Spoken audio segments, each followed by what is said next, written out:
하나님 주신 말씀 함께 나누겠습니다. 요한일서 1장 5절부터 10절까지 말씀입니다. 요한일서 1장 5절부터 10절까지 말씀.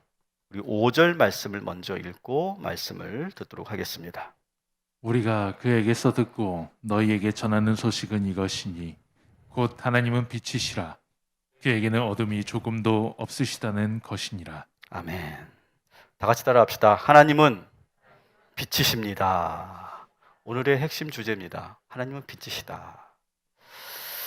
저는 오늘 이 말씀을 좀 더 어떻게 하면 더 생생하게 전할 수 있을까 고민을 하다가 나름 제가 이렇게 아이디어를 내봤습니다. 여기 랜턴들이 보이죠? 이거 제가 가지고 있는 랜턴들인데요. 이렇게 랜턴들의 저는 이 빛을 보면서 저는 이렇게 평안함을 느끼고, 그리고 이 랜턴들의 빛을 저는 좋아하는데, 그리고 각 가정에도 제가 문자로 공지를 해드렸죠. 각 가정에서도 초를 준비해서 우리가 예배할 때 그 빛을 보면서 예배했으면 좋겠다, 이렇게 제안 드렸는데 잘 따라 주셨을 거라고 생각합니다. 한번 이 빛을 한번 감상해 보십시오. 어떤 빛이 제일 좋습니까? 네. 여러분, 오늘 이 말씀을 여러분 묵상하시면서, 다른 말씀들도 마찬가지지만 이 오늘 말씀은 제가 참 오랫동안 제가 한 주간 계속 묵상했던 말씀이에요. 아마 수십 번, 수백 번은 아니지만 100번 이상은 제가 계속 이 말씀을 본 것 같아요, 한 주간. 그리고 계속 다른 일을 할 때도 계속 그 말씀을 상고하고 묵상하면서 하나님은 빛이시다 라고 하는 이 말씀을 계속 제가 묵상했던 것 같아요. 그래서 오늘 이 말씀은, 특히 사도 요한의 말씀은요, 문장 하나하나가 아주 깊은 의미가 있어요. 그래서 이걸 우리가 천천히 깊이 음미하면서 우리가 이 말씀을 묵상하지 않으면 그냥 지나가 버릴 수 있는 그런 말씀입니다. 이 사도 요한이 참 글쓰기가 참 섬세하다라고 하는 걸 느낄 수가 있거든요. 그래서 오늘도 여러분 대충 눈으로 내용만 파악하고 끝나지 마시고 한번 이 말씀의 깊은 맛을 느끼는 그런 시간이었으면 좋겠는데요. 자, 5절 말씀을 여러분 다시 보시면, 우리가 방금 읽었는데 이 5절 말씀은 뭐냐면 사도 요한이 예수님께 직접 들었던 말씀을 그대로 인용하는 거예요. 자, 그에게서 들었다 이렇게 됐죠. 그에게서 듣고. 그가 누굽니까? 예수님이에요. 우리가 예수님에게 들었다. 어떤 내용을 들었느냐? 하나님은 빛이시다. 이 말씀을 들었다는 거예요. 근데 저는 이 5절을 이렇게 묵상하면서 이렇게 풍경이 하나 이렇게 떠올랐어요. 어떤 풍경이냐면, 예수님의 12 제자들이 예수님과 함께 모닥불을 피워놓고 그리고 둥그렇게 둘러앉아 있는 모습이 이렇게 연상이 됐어요. 예수님이 말씀하실 때는요, 제자들은요, 숨소리도 내지 않았어요. 지금 여러분들처럼 숨소리도 내지 않고 아주 조용히 그 말씀을 기울였어요. 그리고 워낙 예수님은 탁월한 이야기꾼이시니까 예수님 말씀을 들으면서 어느 때는 막 웃기도 하고 어느 때는 뭉클해서 눈물 흘리기도 하는 그런 시간을 지금 계속 가지고 있는 거예요. 사도 요한은 지금 예수님께서 하셨던 말씀을 그대로 지금 우리들에게 전하고 있는데, 예수님께서 아마 그랬던 것 같아요. 야, 저 불을 봐라. 저 불을 봐. 하나님은 저 빛과 같은 분이시다. 봐라. 이 불이 이렇게 타오르니까, 이 짙은 어둠 속에 빛이 비추니까 모든 어두움이 사라지지 않느냐. 우리 아버지 하나님은 온 세상의 어둠을 물리치시는 분이다. 이렇게 지금 말씀하시는 거예요. 여러분, 사도 요한은요, 하나님을 빛으로 비유한 말씀이 여기가 처음이 아니에요. 이미 요한복음 1장 8절 9절에 빛 되신 주님을 이렇게 말하고 있죠. 예수님은 말씀을 가르치실 때 현장에 있는 것들을 소재로 해서 말씀을 많이 가르치셨죠. 가령 들에 핀 그런 백합화를 가리키면서 그것을 가지고 하나님 나라를 이야기하시고, 공중에 나는 새를 보게 하시면서 그 새를 통해서 하나님의 복음을 전하고, 또 열심히 땀 흘리면서 고기를 잡고 있는 어부들을 이렇게 바라보면서 저 어부들을 소재로 해서 말씀을 전하기도 하셨고, 또 뛰어노는 어린 아이들을 이렇게 품에 안으시고 그 아이들을 축복하면서 이 어린아이와 같아야 너희가 천국에 갈 수 있다라고 하는 천국 복음을 전하기도 하셨고, 이렇게 예수님은 말씀을 전하실 때 지금 당장 눈에 있는 현장과 그 모든 풍경을 가지고 말씀을 전하셨는데, 이번에는 불을 보시면서 제자들에게 빛 되시는 하나님을 가르치시는 거예요. 그래서 사도 요한은 그 순간을 절대로 잊을 수가 없어요. 그래서 이런 빛만 보면 사도 요한은 그냥 불만 보는 것이 아니라 하나님을 느끼고 하나님을 지금 경험하게 되는 거예요. 사랑하는 성도 여러분, 오늘 이 빛을 보면서 우리 모두가 그냥 어떤 불빛을 보고 끝나는 것이 아니라 빛 대신 하나님을 만나고 돌아가시기를 주님의 이름으로 축복합니다. 6절 말씀에 보면 이 빛 대신 하나님과 뭘 하라고 하냐면, 우리 한번 6절 같이 읽어볼게요. 시작. 만일 우리가 하나님과 사귐이 있다 하고 어둠에 행하면 거짓말을 하고 진리를 행하지 아니함이거니와. 아멘. 빛 대신 하나님과 뭐 하래요? 사귀어라 라고 있어요. 사귀어라. 사도 요한은 사귀다라고 하는 표현을 참 좋아하죠. 그죠? 우리 1장 3절에서도 사귐에 대한 이야기를 제가 말씀드렸잖아요. 모닥불 주위로 이렇게 제자들이 둘러앉아 있어요. 모여 있어요. 그러니까 사귄다는 걸 이렇게 지금 아름답게 표현하고 있는데 한번 잘 들어보세요. 모닥불 주위로 제자들이 모여 있습니다. 뜨거운 열기가 느껴져요. 그 열기가 몸으로 확 다가오면서 추웠던 몸이 따뜻해집니다. 그리고 불빛 때문에 그 어두웠던 주위가 환하게 빛이 납니다. 어둠이 사라지죠. 사도 요한은 지금 바로 그 순간, 그 빛과 그 불과 내가 이렇게 교류하면서 교감하면서 따스함을 느끼고, 그리고 그 빛이 내 안에 확 들어오는 것 같은 그 순간을 뭐라고 하냐면 하나님과의 사귐, 이렇게 지금 표현하고 있는 거예요. 상당히 섬세하죠. 빛 대신 하나님에게 가까이 가면 우리는 아무것도 숨길 수 없어요. 그 빛이 확 들어오면, 우리의 그 어두운 마음속으로 들어오면 우리는 모든 것이 다 밝게 드러나죠. 그래서 아무것도 숨길 수 없고 모든 것이 그 빛 때문에 밝게 드러나는 그 순간, 그것을 바로 하나님과의 사귐이라고 지금 소개하고 있는 거예요. 여러분, 사귄다라고 하는 말 제가 지난주 말씀드렸는데 다시 한번 말씀드릴게요. 일반적인 관계를 넘어선 더욱더 친밀해지고 더 특별한 관계가 되는 거죠. 여러분, 사귄다는 게 뭘까요? 더 특별해지는 관계가 되기 위해서 뭐가 필요할까요? 더 특별한 관계가 되기 위해서 서로의 비밀을 나누는 거예요. 다른 사람에게 얘기하지 않았던 것을 나누는 거예요. 이야기하는 거예요. 그걸 우리는 사귄다라고 하는 거죠. 일상적인 보통 관계에서는 드러내지 않았던 마음을 그 상대에게 드러내는 거예요. 자기가 숨기고 싶었던 그 상처마저도 상대를 믿고 오픈하는 거죠. 사실 나는 이런 일이 있었어. 나는 한 번도 이런 얘기를 누구한테도 얘기하지 않았는데 난 너에게만큼은 하고 싶어. 이게 사귀는 거죠. 그래서 서로 몰랐던 부분을 알게 되고 그것을 공감해주고, 심지어는 그 모습을 보면서 실망하고 떠나는 것이 아니라 그것 때문에 더 사랑하게 되는 그런 관계가 바로 사귀는 것이죠. 자, 근데 6절을 여러분 다시 보시면, 6절을 다시 보시면 만일 우리가 하나님과 사귄다고 말하면서도 어둠에 행하면 뭐래요? 거짓말하는 것이다, 이렇게 돼 있어요. 그러니까 어둠에 행한다는 건 뭐예요? 하나님과 지금 내가 사귄다고 말하면서도 나의 그 속마음을 드러내지 않고 오픈하지 않고 나누지 않는다면 그것은 사귀는 것이 아니라 거짓말이다 라고 하는 거예요. 여러분, 오늘 이 시간 우리가 빛 대신 하나님께서 여러분에게 다가오셔서 여러분의 그 모든 마음의 어둠을 물리쳐 주실 줄 믿습니다. 그리고 여러분, 그렇게 소망하시기 바랍니다. 부담스러워하지 마시고 우리 빛 대신 하나님께서 우리에게 다가오셔서 우리의 어두운 마음을 비추실 때, 여러분, 하나님께서 우리들에게 새로운 평안과 그리고 안정을 주실 줄 믿습니다. 우리 마음속에, 우리 영혼 속에 하나님의 빛을 받아들이는 시간이에요. 우리가 지금 예배하면서 그것을 우리가 하는 거예요. 주님의 빛을 받아들이는 거예요. 찬란한 그 빛이 우리 마음속에 들어와서 하나님과 깊이 사귀게 되어서 우리 안에 모든 어두움이 사라지고 하나님 앞에서 아무것도 숨기지 않게 되는 가식적이고 거짓말하지 않고 이중적으로 하지 않는 모든 것을 다 드러내는 시간.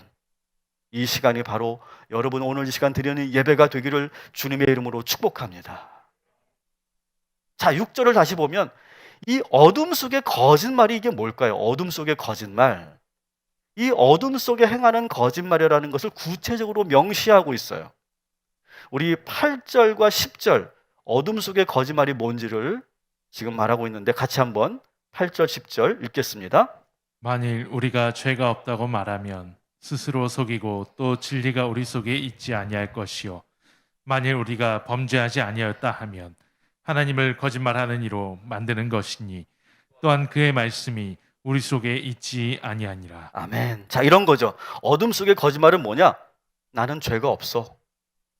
이렇게 말하는 거예요. 자기의 죄를 보지 못하는 사람들을 말하는 거죠. 끝까지 자기의 죄를 회개하지 않는 사람들. 이 사람들이 바로 어둠 속에 거짓말을 하는 사람들이다. 이렇게 말해요. 여러분, 우리 그리스도인들도 이 복음에 대해서 착각하고 있는 것 중에 하나가 있는데 이게 뭐냐면 빛 대신 하나님을 우리가 사귀려면 우리도 빛처럼 살아라. 이렇게 말하면 이것은 맞는 말 같지만 이건 잘못된 말이에요. 복음이 아니에요. 여러분, 우리는 빛처럼 살 수 없어요. 그렇지 않아요? 우리는 빛이 될 수 없어요. 빛처럼 살 수 없어요. 그 빛에 우리 모습이 드러날 뿐이에요. 오늘 이 말씀은 너희들 빛처럼 살아라 그런 말씀이 아니라는 거예요. 그 빛이 우리 안에 와서 우리에게 와서 우리의 그 어둠이 모두 드러나는 것, 나의 연약함과 허물이 드러났을 때 그것을 내가 숨기지 않고 두려워하지 않고 내가 그것을 인정하고 회개하는 것, 그것이 바로 하나님과의 사귐이다라고 하는 거예요. 나는 그리스도인으로서 나는 정직하게 살았어. 나는 도덕적으로 살았어. 거짓말이라는 거죠. 거짓말이에요. 여러분, 그리스도인이라고 여러분 믿지 않는 사람보다 우리가 더 위에 있나요? 도덕적으로? 우리가 윤리적으로 더 위에 있습니까? 우리가 더 착하게 삽니까? 여러분 자신을 잘 아시잖아요. 별 차이가 없어요, 사실은요.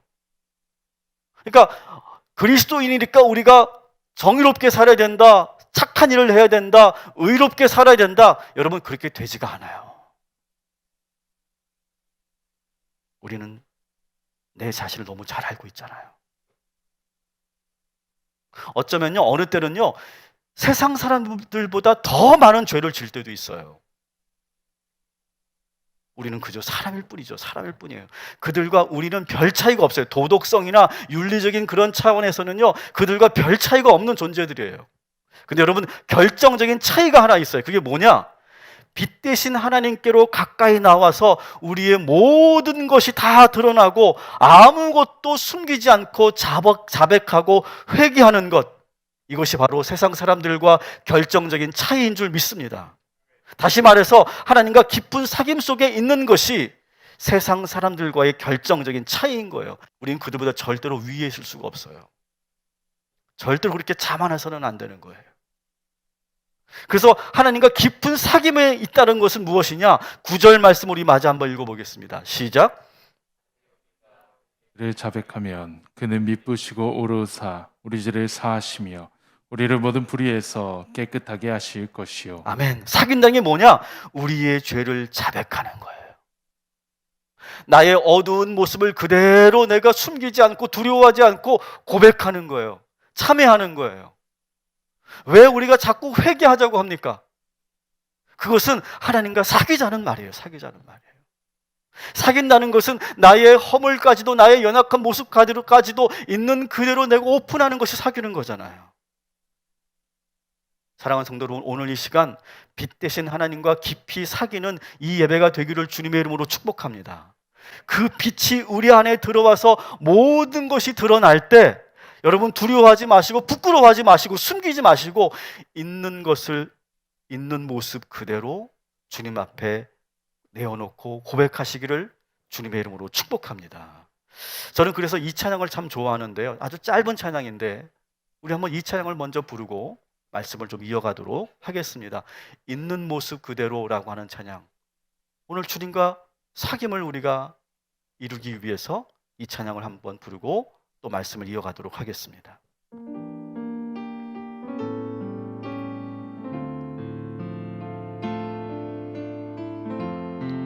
여러분, 있는 모습 그대로 주님 앞에 나오십시오. 있는 모습 그대로, 있는 모습 그대로, 있는 모습 그대로 오세요.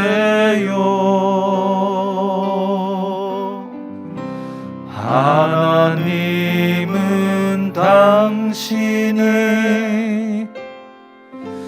있는 모습 그대로, 있는 모습 그대로 오시길 원하십니. 우리 한 번만 더 찬양합니다. 여러분, 있는 모습 그대로 오시는 거예요. 있는 모습 그대로,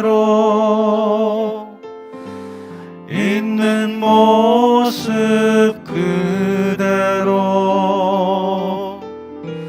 있는 모습 그대로 오세요.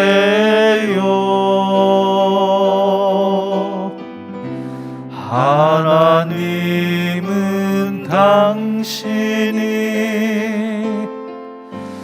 있는 모습 그대로, 있는 모습 그대로 오시길 원하십니다. 사랑하는 성도 여러분, 우리 하나님 아버지, 빛 대신 하나님 아버지를 전적으로 믿으셔야 돼요. 그래서 어떤 사람에게도 말하지 못했던 여러분의 속마음을 그대로 드러나시는 거예요. 진짜 누구에게도 말하지 못했던 여러분의 생각과 여러분의 그 마음과 여러분의 그 계획, 여러분의 그 솔직한 그 감정, 그 느낌, 그것을 다 오픈하는 거예요. 그것이 바로 사귀는 거예요.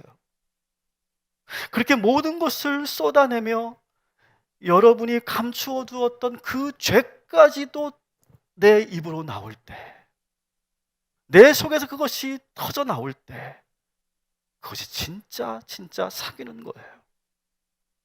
오늘 이 예배가 하나님 아버지와 깊은 사귐이 있는 예배가 되기를 주님의 이름으로 축복합니다.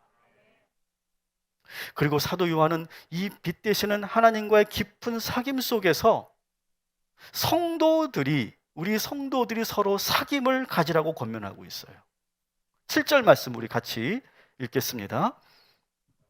그가 빛 가운데 계신 것 같이 우리도 빛 가운데 행하면 우리가 서로 사귐이 있고 그 아들 예수의 피가 우리를 모든 죄에서 깨끗하게 하실 것이요. 아멘. 자, 말씀을 보세요. 우리가 하나님의 빛 가운데 있으면서 하나님과 깊은 사귐 가운데 있으면, 우리가 빛 가운데 행하면 우리도 어떻게 해요? 우리도 서로 사귐이 있고 성도 간에 서로 사귐을 가지라라고 하는 권면이죠. 제가 지난주에도 말씀드렸죠. 코이노니아라고 하는 의미가 무엇인지. 주님 안에서 성도들이 사랑하며 교제하는 것, 이것이 바로 코이노니아라고 하는 거예요. 저는 이 7절 말씀을 이렇게 묵상하면서 또 하나의 장면이 떠올랐어요. 예수님과 12 제자들이 불을 중심으로 둥그렇게 둘러앉아 있어요. 빛 대신 하나님이 중심에 계시고 예수님과 제자들이 원을 그리고 있어요. 그리고 그 불빛 사이로 서로의 동료들의 얼굴이 비춰지는 거예요. 얼굴을 서로 보면서 때로는 눈이 마주치고 그러면서 씩 웃기도 하고, 그리고 미소를 지으면서 예수님이 떼어주신 그 빵을 나누는 거예요. 근데 그런 거죠. 나는 조금만 떼고 그리고 옆에 있는 동료에게 더 많이 주는 거예요. 그러면서 눈으로 많이 먹어, 이렇게 말하면서 그 떡을 따는 거예요. 예수님께서 직접 손수 물고기를 구워주십니다. 구워진 것을 예수님께서 직접 가셔서 한 조각 한 조각 그 물고기를 나눠주는 장면. 사도 요한은 그때 그 행복했던 순간을 영원히 잊을 수 없는 거예요. 그러면서 아름다웠던 그 순간을 지금 우리 성도들에게 지금 전하고 있는 거죠. 바로 이 7절이 바로 그런 내용인 거예요. 자, 그런데 여러분 7절은요, 만일 이것을 어떤 그런 나레이터가 혹은 성우가 오늘 이 말씀을 낭송했다면 저는 이렇게 했을 것 같아요. 제가 다시 한번 해볼게요. 저는 잘 프로가 아니라 잘 못하지만 느낌만 여러분 이해하시면 좋을 것 같아요. 7절 제가 있습니다. 그가 빛 가운데 계신 것 같이 우리도 빛 가운데 행하면 우리가 서로 사귐이 있고. 여기서 잠시 사도 요한이 멈춥니다. 그리고 갑자기 슬픈 얼굴로 바뀌면서 그 아들 예수의 피가 우리를 모든 죄에서 깨끗하게 하실 것이요. 느낌을 아시겠어요? 7절 말씀을 읽을 때 위에 있는 상반절은 따뜻하고 사랑에 넘치고 그리고 기쁨 속에서 낭송을 하다가 하반절을 갈 때는 갑자기 멈추고 슬픈 얼굴로 예수님께서 피 흘려 십자가에 달려 죽으신 그 장면을 떠올리면서 그 피가 우리의 모든 죄를 깨끗하게 하셨다.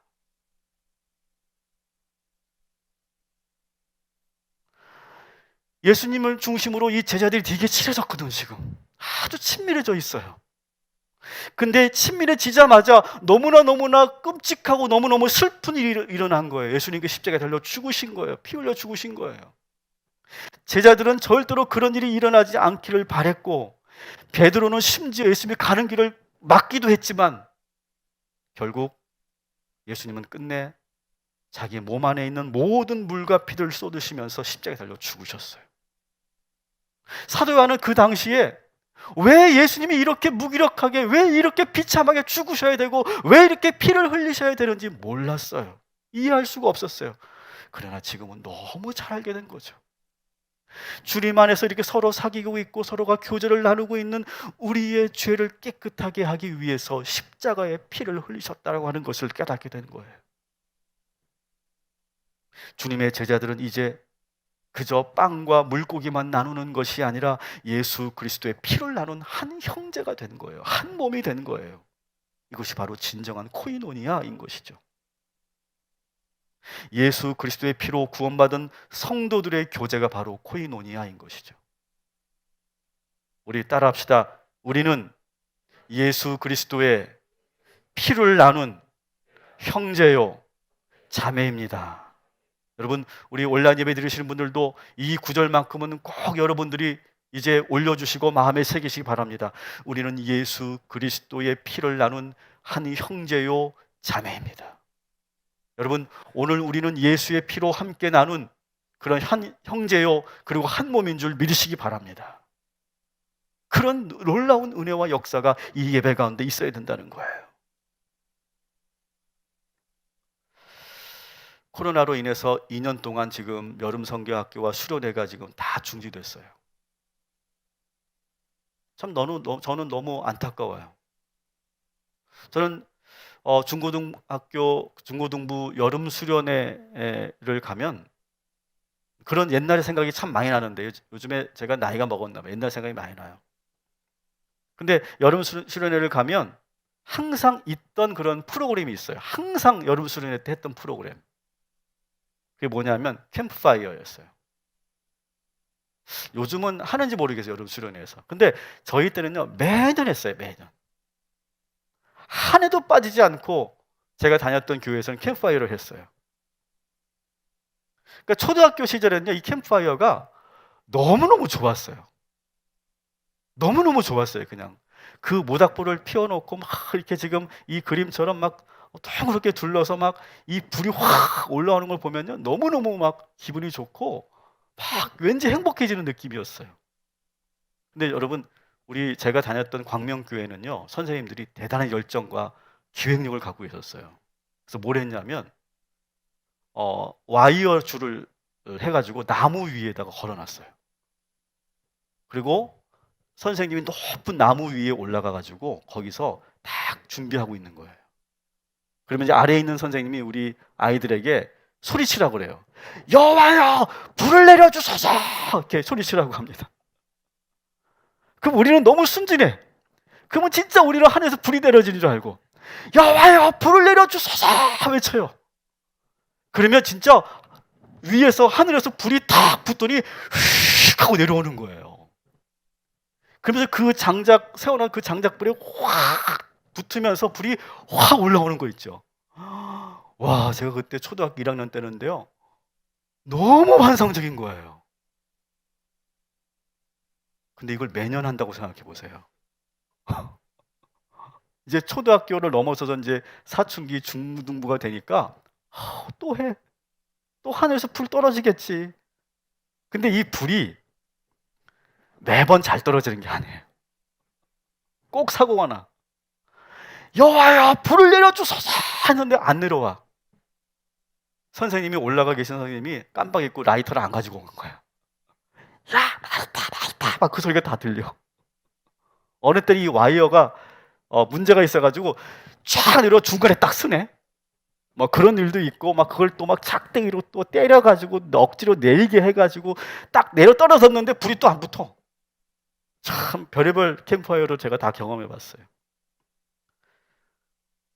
막 그 불이 확 붙으면 이제 찬양팀이 막 찬양을 합니다. 막 그때 쿵짝쿵짝하면서 어두운 밤에 캄캄한, 그러면 막 아이들은 막 춤을 추고, 막 추라고 하지도 않았는데 막 춤을 추면서 막 그때 신나게 목청껏 소리 지르면서 찬양했던 기억이 나요.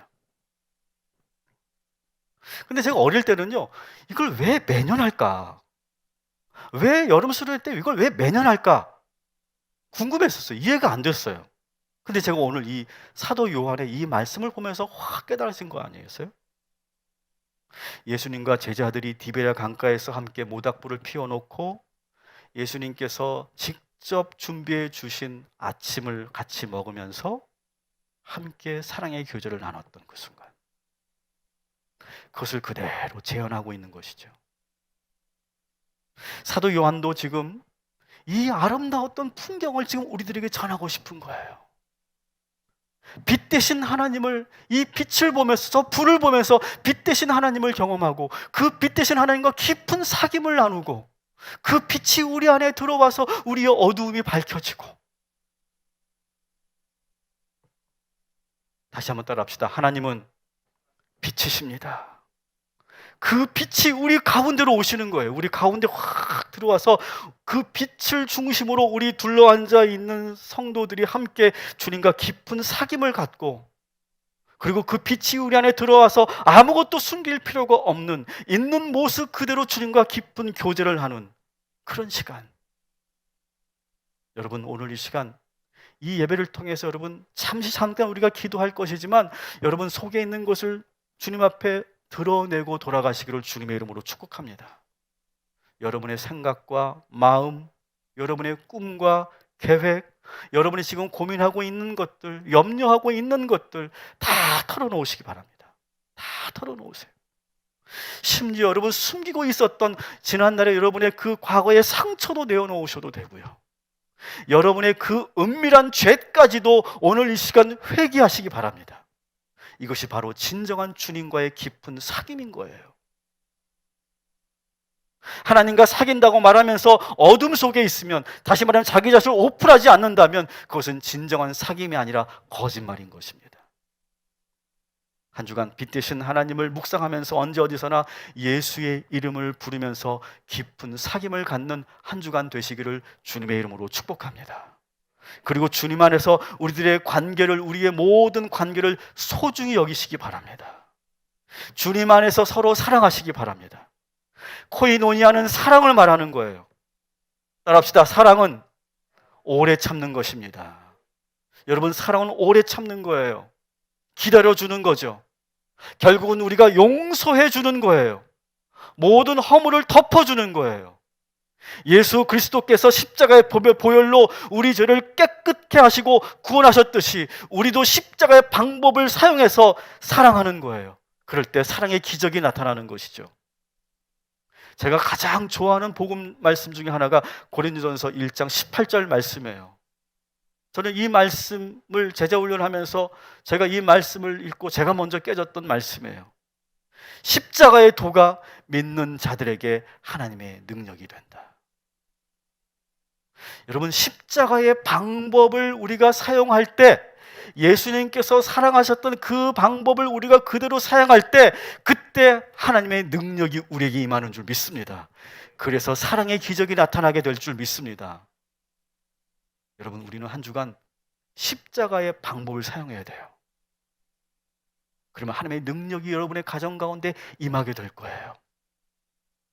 추석 명절에 가족들과 함께 하면서 십자가의 하나님의 능력이 우리 가족 모두에게 임하게 되시기를 주님의 이름으로 축복합니다. 아멘.